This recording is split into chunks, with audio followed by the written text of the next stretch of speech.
네, 최태원 SK그룹 회장과 노소영 아트센터 관장의 이혼 소송 항소심 2차 변론이 진행되고 있습니다. 재판부는 오늘 심리를 끝으로 선고기일을 지정할 예정인데요. 항소심 쟁점은 무엇인지 짚어보겠습니다. 남편 15개월 딸을 방치해 죽음으로 내몬 뒤 시신을 2년 넘게 김치통에 유기해온 신부에게 징역 8년 6개월이 선고됐습니다. 자세한 사건 사고 소식 양지민 변호사와 짚어보도록 하겠습니다. 어서 오십시오. 안녕하세요. 네, 우선은 최태원 회장, 노소영 관장 간의 이혼 소송 사건 먼저 짚어보도록 하겠습니다. 오후 2시부터 시작이 된 걸로 알고 있는데 양소심을 두고는 2라운드가 시작됐다 이런 평가가 나오더라고요. 어쨌든 오늘이 이 선고를 앞두고 마지막 변론인 거죠? 그렇죠. 그러니까 1심은 이미 종결이 돼서 선고가 됐고 그 이후에 이제 양 당사자가 다 항소를 했습니다. 그래서 항소심으로 올라가게 된 것이고요. 사실 항소심의 경우에는 1심과 비교하자면 굉장히 빨리 끝납니다. 네. 추가적인 뭐 증거 조사라든지 이런 것들이 굉장히 있다면 뭐 진행이 되겠지만 없다면 이제 그냥 넘어갈 수가 있기 때문에 굉장히 빠르게 진행이 되고요. 그래서 다음에 이제 선고 기일만을 남겨두고 있는 오늘이 마지막 항소심 변론일이고요. 이렇게 마지막 변론 기일에는 그 양 당사자 측이 마지막으로 이제 그 재판부에 청구하고 싶은 이제 내용이라든지 그리고 마지막으로 피력하고자 하는 내용을 이제 간단하게 진술을 하고요. 필요하다라면 직권으로 재판장이 뭔가 질문을 한다라든지 그런 이제 순서로 마무리가 됩니다. 우선 5월 말 정도로 선고 예상이 되고 있는 상황인데 특히 지난 3월에 1차 변론 당시에 두 사람이 모두 법정에 출석을 해서 6년 만에 대면을 했습니다. 법적 대면을 했는데 이번에도 두 번째 법정 대면이 이루어졌거든요. 우선 두 사람이 이렇게 직접 출석을 하는 걸로 봤을 때는 적극적으로 의지 표력을 하려고 한다 이렇게 볼 수 있을까요? 일단은 지금 노소영 관장의 경우에는 확실하게 본인이 굉장히 이러한 재판에 대해서 상세하게 신경을 쓰고 챙긴다라는 것을 보여주고자 하는 것 같아요. 왜냐하면 노소영 관장의 경우에는 변론 준비기일에도 출석을 해서 본인의 이제 입장을 피력하기도 했거든요. 사실 변론 준비 기일의 경우에는 당사자는 출석을 거의 이제 하지는 않습니다. 그렇기 때문에 앞으로의 쟁점이 어떤 것이냐라는 것을 정리를 하는 날이기 때문에 보통은 이제 출석하지 않는데 그때도 출석을 했고 그리고 이제 말씀해주신 것처럼 그 전에 있었던 변론 기일에도 이제 출석을 했고요. 사실은 양 당사자가 변호사들에게 이런 사건을 맡기는 것은 당사자들 간에 이제 일반적으로 이혼 소송의 경우에 굉장히 감정이 안 좋거든요. 그렇기 때문에 대면을 보통은 원하지 않습니다. 그래서 대리인들이 출석해서 의견을 교환하고 주장할 내용을 하고 이렇게 종료가 되는 것이 일반적임에도 불구하고 이렇게 세간의 주목을 많이 받는 이 당사자들이 열심히 이제 꼬박꼬박 출석을 해서 대면을 불사하면서 이렇게 좀 본인이 이렇게 챙기고 있다라는 것을 보이고 있다라는 것은 그만큼 이제 재판 자체에 대해서 굉장히 신경을 쓰고 있고 이 항소심 결과에 대해서 양 당사자 측이 굉장히 좀 귀추를 주목하고 있는 그런 상황이다라는 것을 보여주기 위함으로 보입니다. 네, 이번 항소심의 관전 포인트는 아무래도 재산 분할이 아닐까 싶거든요. 현재 국내 재벌과 이혼에 따른 재산 분할 중에서 역대 최대 규모인 거죠? 그렇습니다. 그러니까 1심에서 최태원 회장이 노소영 관장에게 665억 원으로 재산 분할을 이제 해줘야 하고 더불어서 이제 혼인 파탄의 책임이 있기 때문에 위자료 1억 원을 줘야 된다라고 이제 판단을 했는데요. 애초에 노소영 관장의 경우에는 위자료 3억 원 그리고 SK의 이제 주식 절반 가까이 되는 이 650만 주를 나에게 줘야 된다라고 주장을 했습니다. 하지만 상당 부분 받아들여지지 않았고요. 일단 주식 분할이 불가능하다. 회사의 그러한 존폐 위기를 결정할 수 있을 것으로 보이기 때문에 회사의 주식을 분할하는 것은 불가능하다라는 취지에서 이제 현금으로 일부 재산 형성이라든지 유지의 기여도를 고려를 해서 이렇게 분할을 결정을 한 것인데요. 노소영 관장의 경우에는 사실은 이제 결혼 생활이 30년 정도 길게 유지되어 왔고 그렇기 때문에 본인이 주식 분할이 불가능하다면 이건 현금으로 좀 바꿔서 받아야 되겠다라는 이제 것으로 항소심의 변론 전략을 굉장히 많이 수정을 해서 이번에 이제 임하게 됐습니다. 말씀해 주신 것처럼 이번에 특히 쟁점으로 꼽히는 게 과연 재산 분할 형태를 이제 주식에서 현금으로 변경을 했잖아요. 이게 과연 재판부에서 받아들일지 관전 포인트가 될 것으로 보이거든요. 이에 따라서 청구액도 1조에서 2조로 올렸는데 재판부 어떤 판결 내릴까요? 그런데 재판부가 노소영 관장의 주장을 대부분 받아들이기는 좀 어려울 가능성이 높습니다. 왜냐하면요, 이게 최태원 회장 개인과 노소영 관장 개인의 이혼 소송입니다. 어떠한 SK 회사가 노소영 관장과의 이제 직접적인 관계가 있는 것은 아니거든요. 그렇기 때문에 2조 원이라는 금액은 결국에는 이제 SK라는 회사의 가치를 환산해서 이렇게 청구한 것인데 그게 아니라 재판부의 입장은 아마도 최태원 회장 개인의 재산을 분할하는 그러한 시각으로 갈 가능성이 높고요. 개인의 재산을 분할하는 방법으로 간다고 한다면 사실은 현금 2조 원 인정되기는 현실적으로 좀 어려움이 있어 보이고요. 네. 하지만 일단은 주식에서 현금을 주장하는 방식으로 변론 전략을 바꿨기 때문에 사실은 1심보다는 조금은 좀 금액이 추가될 가능성은 열려 있다라고 보고 있습니다. 네. 별도로 노 관장은 최태원 회장의 동거인을 상대로도 위자료를 청구하는 손해배상 소송도 진행 중입니다.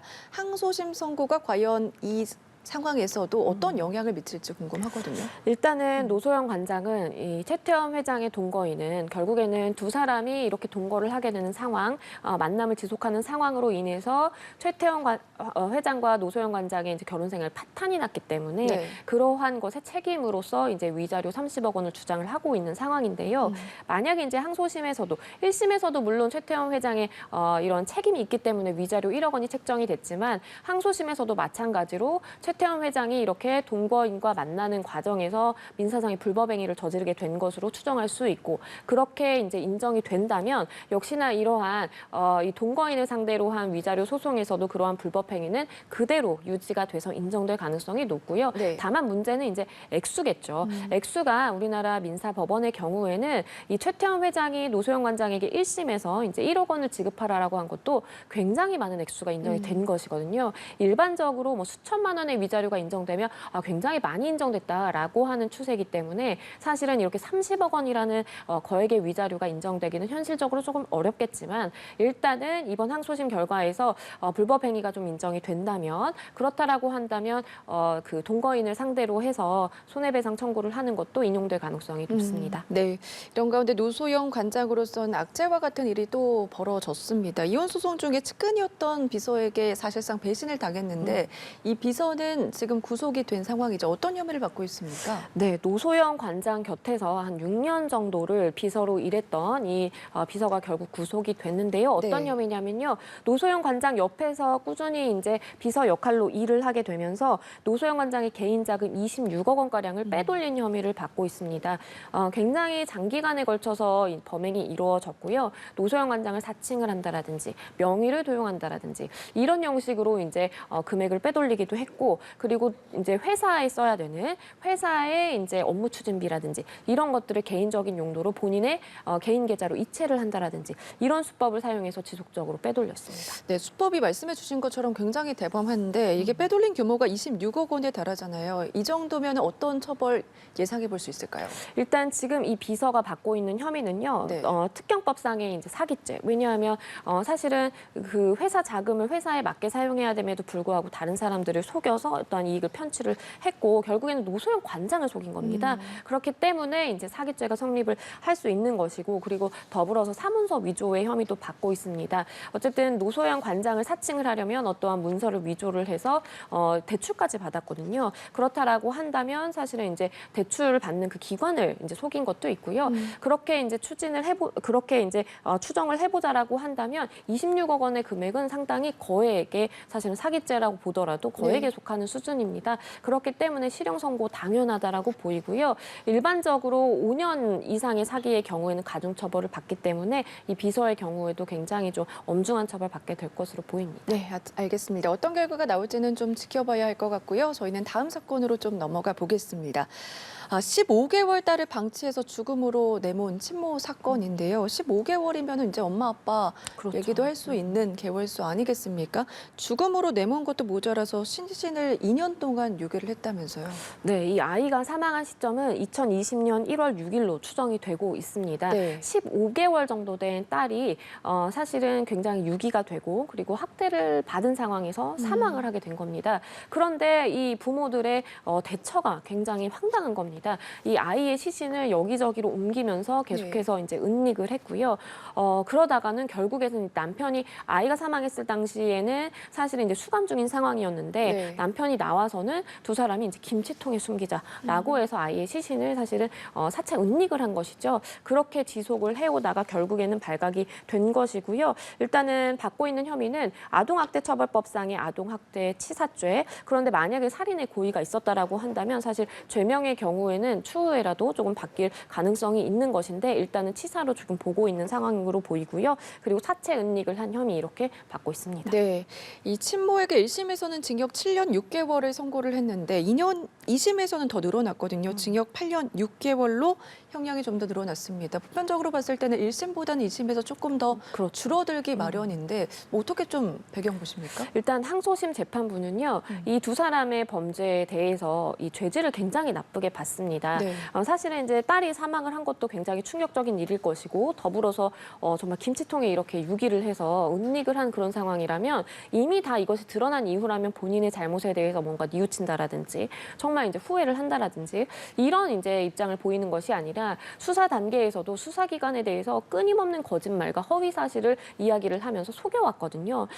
이런 범행 후의 정황을 보자면 사실상 굉장히 이제 죄질이 나쁘고 이것이 형량에 반영돼야 된다라고 2심 재판부는 본 것이고요. 네. 그렇기 때문에 말씀해주신 것처럼 일반적으로는 항소심에 올라와서 형량이 조금은 감형이 되는 것이 뭐 일반적이라고 볼 수 있는 측면이 있는데 더 1년가량이 늘게 됐습니다. 네, 알겠습니다.